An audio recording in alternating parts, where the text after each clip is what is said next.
Kemudian kita lanjutkan lagi tentang neraka ini. An Abi Hurairah radhiyallahu anhu an Nabi sallallahu alaihi wasallam qala uqidatin nari alfasanatin fabyaddat thumma uqidat alfasanah fahmarrat thumma uqidat alfasanah faswaddat fahiya sauda kallailil muzlim. Api neraka itu kata Nabi sallallahu alaihi wasallam dinyalakan selama 1000 tahun lamanya, sehingga ia menjadi sangat putih karena dipanaskan terus selama 1000 tahun, maka api neraka menjadi putih. Kemudian dinyalakan lagi sehingga ia menjadi sangat merah. Kemudian dinyalakan lagi api neraka selama 1000 tahun lamanya, maka api neraka berubah menjadi hitam legam seperti mana malam yang gelap gulita.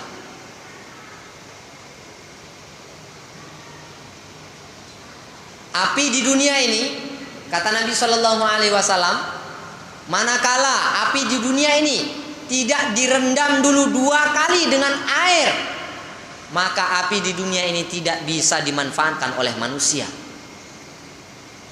Jadi api yang ada di dunia ini sebelum Allah Subhanahu Wa Taala kirimkan ke dunia api itu sebelum dikirimkan ke dunia oleh Allah Subhanahu Wa Taala, maka api itu sudah direndam 2 kali dalam air. Baru setelah itu dihantarkan oleh Allah Subhanahu Wa Taala ke dunia. Itu pun masih panas luar biasa.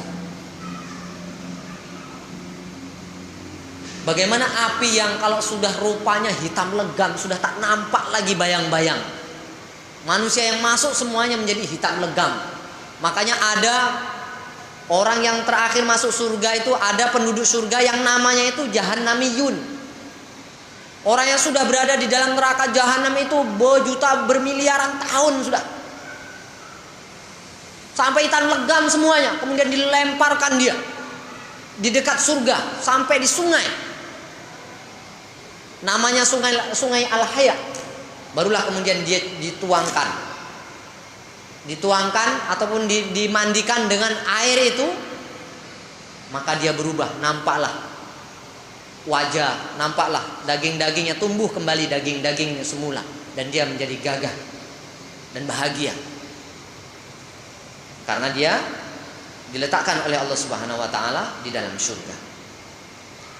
Rasanya ini saja untuk sementara yang dapat saya sampaikan.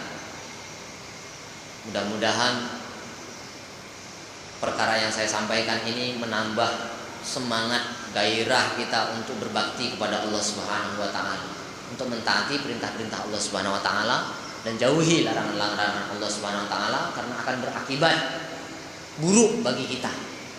Karena surga itu dijadikan oleh Allah Subhanahu Wa Taala untuk membalas orang-orang yang sudah dirahmati oleh Allah.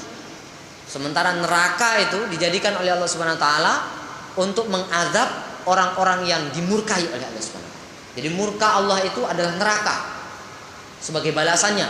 Kemudian ridho Allah itu, rahmat Allah Subhanahu Wa Taala itu balasannya adalah surga. Maka kita usahalah agar kita berada dalam rahmat Allah Subhanahu Wa Taala. Lebih kurang saya mohon maaf. Subhanakallahumma wa bihamdika asyhadu an la ilaha illa anta astaghfiruka wa atubu ilaik. Assalamualaikum warahmatullahi wabarakatuh.